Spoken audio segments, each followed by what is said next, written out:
Indian മഹാസമുദ്ര മേഖലയിൽ China നോട്ടമിട്ട് തുടങ്ങിയിട്ട് കാലം ഏറെയായി. ചൈനീസ് കടന്നുകയറ്റത്തെ പിടിച്ചുകെട്ടാൻ ഇന്ത്യൻ നാവികസേന സുസജ്ജവുമാണ്.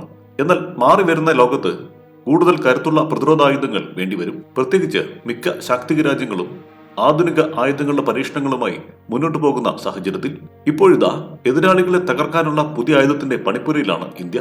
ഡ്രോണുകൾ, മിസൈലുകൾ തുടങ്ങിയവയെ തകർക്കാനുള്ള ഒരു ഡയറക്ട് എനർജി ആയുധമാണ് ഇന്ത്യ വികസിപ്പിക്കുന്നത്. ചൈനയും അമേരിക്കയും ഇത്തരം ആയുധങ്ങളുടെ പിറകെയാണ്. അമേരിക്ക ഇതിന്റെ പരീക്ഷണ ഘട്ടത്തിൽ എത്തി നിൽക്കുന്നു.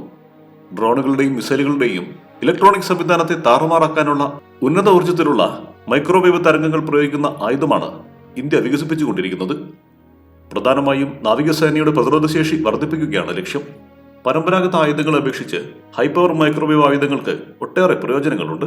ശത്രു ലക്ഷ്യങ്ങളെ മറ്റായുധങ്ങളെക്കാൾ കൃത്യമായി ആക്രമിക്കാനാകുമെന്നതാണ് ഇത്തരം ആയുധങ്ങളുടെ പ്രത്യേകത. പെട്ടെന്ന് പ്രതികരിക്കാനും ശത്രു ലക്ഷ്യങ്ങളെ പരാജയപ്പെടുത്താനും സാധിക്കും.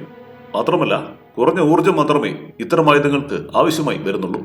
ആധുനിക സൈനിക സാങ്കേതിക വിദ്യയിൽ ഇത്തരം ഡയറക്ട് എനർജി ആയുധങ്ങൾ ഇന്ന് വികസനത്തിന്റെ പല ഘട്ടങ്ങളിലാണ്. ഈ ശ്രേണിയിലേക്കാണ് ഇന്ത്യയും ഉയരാൻ പോകുന്നത്.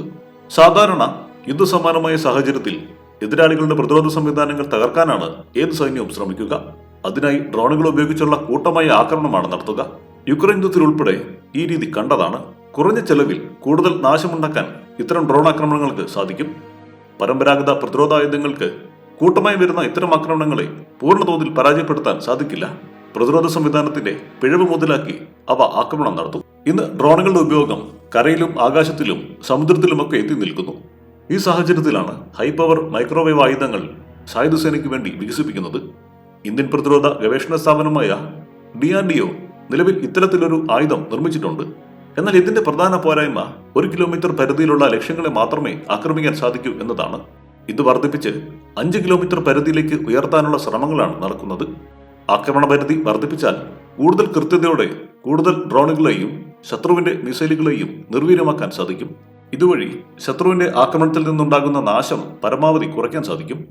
നാവികസേന യുദ്ധക്കപ്പലുകൾക്ക് കൂടുതൽ മാരകമായ ആക്രമണം നടത്താൻ ഇതിലൂടെ സമയം ലഭിക്കുകയും ചെയ്യും.